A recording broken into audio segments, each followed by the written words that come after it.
One and only. My name is AJ, and we're doing something that I don't do all that often, but you guys have been asking me a lot on Twitter, and you've been asking me a lot in the comment section about if I've seen the new screenshots coming out in the next update for both Xbox and PlayStation. So I thought we'd do something that I really don't do, and it's sort of not a news video, but we're going to sort of evaluate some of the screenshots that we've had so far. So going right back to sort of the first screenshot where we have, which you'll see on the screen now, we've got some horses in a pen, we've got some hay bales there as well. On our hotbar, we've got the hay bale, we've got a day-night sensor, we've got a redstone block, we've got a hopper, and we've got some diamond armor. Now, I'm not going to go through what each of these items do. If you don't know what some of the item stuff does, then there's obviously the Minecraft wiki that you can check out. But hay bale is crafted with 9 wheat. Day-night sensor involves quartz, and it's just like a little redstone device that detects if there is sunlight or not sunlight. Redstone block is made out of 9 redstone and can be used like basically like a movable redstone torch. In short, hopper, obviously we know what hoppers do. If you don't, there's a wiki for that. And diamond horse armor is just armor for your horses. And then in the background of this screenshot as well, if you look on one of the NPC houses, you see some diamond blocks and a big old beam of light going up into the sky, and that is a beacon. So that's very, very exciting. And obviously for beacons, that means that we are going to have withers. And for withers, that means we're going to need wither skeletons, that can be found in the nether, because we need their heads to put onto the T-shaped soul sand to spawn a wither. So that's very, very exciting. On to the next screenshot here was back at Halloween. I've got a couple of little blats there. This is on the PlayStation Vita, but it'll still be the same update for Xbox and PlayStation, so we can talk about it. You can see the wither there that we just talked about previously. We've also got a couple of witches on the left-hand side of the screen there, which is very, very interesting because they are a very, very deadly mob. They can hit you from very far away with some very powerful potions and can cause you a lot of pain and discomfort. There's been a lot of conspiracy around the colour of this sword as well on this screenshot. It has a green sword and it appears to be like an emerald sword, everybody's saying. That's wrong. I'm 99.9999999% sure that that's going to be a diamond sword, because if you also look in the room, he's in like the middle of a cave here, so that those blocks are actually going to be smooth stone, but they also have a bit of a green tinge to them as well. So I think it's just the light that's being given off by the wither to make it appear to be a little bit green. Not 100% sure, but it's definitely not going to be an emerald sword. Sorry if I've disappointed some of you guys there. Next screenshot here was from Fireworks Night, and obviously there's a firework on his hotbar. There's a big firework creeper up in the sky. As far as the thing second on his inventory goes, I'm not quite sure what it is. I think it's to throw us off a little bit. I think it's a snowball, but I'm not 100% sure. I think it's a snowball. But let me know in the comment section what you think. You guys think it could be a spawn egg of some kind. I don't really know. It's either an egg or a snowball to me, but I don't think it's anything really that important. Another screenshot here we've got, which was a relatively new screenshot of being on a donkey. Obviously, we're riding the donkey at the moment, and donkeys are basically like they have like a miniature inventory that you can see. There's nothing really in his inventory of any value to us apart from what the cursor is hovering over, which is a block of coal. A block of coal is just a decoration block mostly. It's made out of 9 pieces of coal. It makes storing coal a lot easier because obviously you don't have to have stacks and stacks and stacks of 64. You just now have stacks and stacks and stacks of blocks of coal, so it reduces the amount. You can also use that block of coal directly into a furnace, and it'll work exactly the same as coal. It'll just last longer, so it'll be best to put in your furnaces for sure. You won't have to refill them as often. In our inventory on the top row, there's nothing really there apart from the name tag. Name tag, if you don't know what a name tag is, they can only be found in not strongholds, I think, where they might be found in a stronghold, I suppose, stronghold chest, but most of the time they're found in dungeons, spawners. They're not craftable or anything like that, so that's the only places that you can get them, which is really cool. And if you name something, their name will appear up above the mob, and it'll also mean that mob will never despawn, including hostile mobs. Currently, a hostile mob, if you get a certain distance away, I can't remember off the top of my head, but if you get a certain amount of blocks away, they will despawn. And this is the same exact thing with peaceful mobs, but also passive mobs. But if you've got like a bunch of, I don't know, pigs or something in a run, as long as those pigs can't move 20 blocks in any direction, they won't despawn anyway. But if you put a name tag onto a mob, let's say a pig or a zombie, that will never despawn. Because it's got a name tag, it's going to become a permanent mob in your game until you kill it or it dies or whatever. But yeah, so that's the way that you can have like almost like hostile pets in your house. You could I don't know, get a zombie, put a name tag on him, call him prisoner, and then put some iron bars around him, and he will never despawn. No matter how far you go away, when you come back, he will always be inside his little iron bar cage. We might do that on our Let's Play. Nothing else in his inventory apart from the hay bales, which we've seen before. Nothing else new apart from the first slot on the hotbar, which is a lead. And you can also see the leads in action to the right of the picture there. The horses have been sort of tied to the fence posts there, and that's quite important with horses, because horses aren't like dogs or cats. With dogs and cats you can make them sit down and they won't move anywhere, but with horses you can't make them sit. They just wander off aimlessly sometimes. They stay still for a little while, but then they'll go wandering off. So using a lead you can then tie your horse to a fence, and it'll stay there until you take it off. Again, leads can only be found in like natural spawning chests, such as spawners. You might even be able to find some in the stronghold, not 100% sure, but definitely spawners 100%. They're also handy for bringing back normal mobs, like passive mobs and stuff like that. If you can't, it's really awkward sometimes trying to get pigs or cows or sheep into a pen using wheat, because they get like distracted, or carrots, whatever you need to use for different animals. They get distracted, they lose attention, so using a lead you can literally basically drag them in there. And then the newest screenshot, which was at the time of recording this earlier today, was a very, very exciting screenshot for me. As we can see, it's a bit of a redstone themed picture. We've got an ender dragon sitting on top of the TV as well. I really like that plush. That's my favourite plushie yet.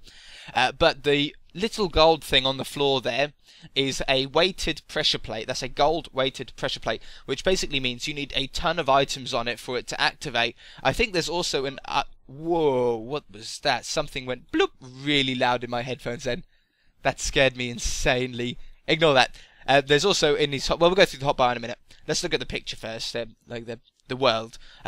Gold pressure plate there with a load of items on it, which is obviously lighting up that redstone lamp. To the left of that, we've got a redstone torch going into a repeater, going into something that you guys haven't seen before. Most of you might not have seen before, and it appears to me to be another repeater, but with a new function. It's called a locking repeater method. It could be used for a variation of redstone stuff. They're pretty useless now that comparators are out, but there are still some uses for locking repeaters themselves. But basically, to use a locking repeater, you just put a repeater going into a sideways repeater, and it'll put like a little black line through it and lock it. Day-night sensor just above that. In the far background, you can see two torches going into two different sides of a comparator. If you don't know what a comparator is, I'm not going to explain it in this video. I might explain it in a future video, maybe when it comes out. But it's a very, very useful redstone tool, which will be coming in very, very handy for our useful redstone series once we start that up again. When we get this update, there's an awful lot of stuff that we can do, a lot of different stuff that we can do alone with just that one little block. Really, really useful redstone piece there. There's a minecart going around a little track with some hoppers and a chest, which obviously means that we're going to have what are they called, minecarts, which you already have, to go around on top of that for the hoppers to draw them out into that chest. And then to the right hand side of the picture there is a TNT and a minecart, which are going to be great fun. We can do some fun stuff with that as well. We can blow up some caves and all sorts of... There's quite a lot of logic behind TNT and minecarts that we'll have to talk about later on in a future video once they come out. And obviously they're using redstone blocks there to power the powered rail on that loop. In his hotbar we've got the iron weighted pressure plate, which basically has the same function of the gold weighted pressure plate. That's a tongue twister, isn't it? But they require a different amount of items to work, to be activated. Also got a beacon second in on his hotbar, name tag third in his hotbar. I'm not 100% sure what that gold block is. That could literally just be a gold block, or it could be a hay bale, or I don't think it's a hay bale, or it could be the new block of cheese block. No, it's not. I doubt it's a block of cheese. It'd be a good update though, wouldn't it? A block of cheese. I think it's just a gold block. It doesn't look shiny enough to be a gold block. It might be a sponge. I'm not 100% sure. Let me know what you guys think in the comment section below about that one. I'm not 100% sure. It might just be something that we've already got that I haven't really thought of yet. Then we've got fireworks, and then we seem to have some spawn eggs. I think they're spawn eggs. They're a little bit oddly shaped, but that could be because of the angle that this picture was taken. But as they're stacking in 16, I think they're spawn eggs. And they've also got little speckly dots. I thought the first one could possibly be just normal clay, but I don't think it is. I think it's a sort of bluish, greyish mob egg. Maybe potentially one of them could be with a skeleton. Potentially one of them could be... I'm not 100% sure, really. It might just be throw-off items just to sort of... throw us off a little bit. Also in the background of the main screen there is some droppers, and droppers are different to dispensers, because dispensers will fire out it's hard to explain. Basically, if you put a potion or an arrow, for example, potion or an arrow in a dispenser, when you fire it, the potion will come out and splash, or the arrow will fire out like you would fire it out of a bow. The same with mob eggs. If you put a mob egg in a dispenser and you fire the dispenser, it would spawn a mob. Or with a boat or a minecart, it would actually chuck out an actual minecart or an actual boat. With a dropper, it's a little bit different. A dropper will fire out the actual sort of icon, the emblem itself, so it will actually fire out the potion that you can then pick up, or a minecart that you can then pick up, or a mob that you can then pick up. And it seems at first, to most people, it seems a little bit pointless, and people don't really know what you'd use them for. But the first thing that springs to my mind with droppers is timers.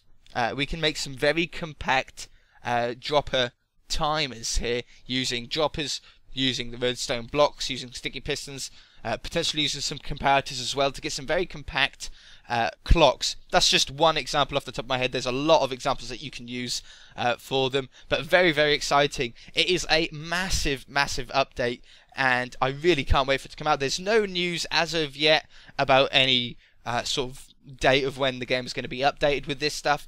They haven't said about it going into Microsoft certification, nor have they on the PlayStation side either. Both the versions will be coming out at relatively the same time. Both Xbox and PlayStation will have this update within, I expect, a week of each other. I think the last update Xbox got slightly before PlayStation, but that's only because Microsoft and PlayStation have different ways of sort of certifying it. You know, everybody's heard, or most of you would have heard of Microsoft certification. So once 4J have made the game, I'm just going through some frequently asked questions here now, but basically once 4J Studios complete an update, they will then send it to Microsoft. Microsoft will check it out, make sure that there's not too many huge bugs. Hopefully they'll try and find some bugs, make sure that it still meets all the requirements for Xbox Live and all that sort of stuff. And if it does, it'll then go ahead, but that usually takes approximately a week, as long as it passes. If it fails, it then has to go back to 4J Studios. They then have to fix it and send it back to Microsoft certification again to rerun some tests. And PlayStation has a very similar thing as well. Obviously, they don't release, Xbox and PlayStation don't organise with each other to release the update at the same time. They just release it when they can. So we should be getting it at approximately the same time, but there might be a few days difference here and there. That is it for this sort of, I don't like calling them news videos. I don't like doing news videos, but it's sort of been an update video, if you like, hasn't it? I've only done it because a lot of you guys have asked me about the screenshots in the comment section and on Twitter and on Facebook and everything like that. And instead of answering you all individually, I thought I could make one video and sort it all out at once. If you do have any questions about the update, or you think that I've missed something, then let me know in the comment section below. I don't think I've missed anything, but I probably have. I can't remember at the top of my head now. I don't think there's anything between those two droppers. In the background there seems to be a sort of darkened thing. It might be a wither skeleton standing in between there, but it's so dark that I can't really tell. But that might be a wither skeleton standing in between there. We know that they're going to be coming out because we have the wither. Anyway, I'm going to stop rambling. We're going to leave it there. If you guys enjoyed it, hit that like button. If you're already, please subscribe. Let me know what you guys think about this update, if you like it or not. And we shall see you guys in the next episode. Bye!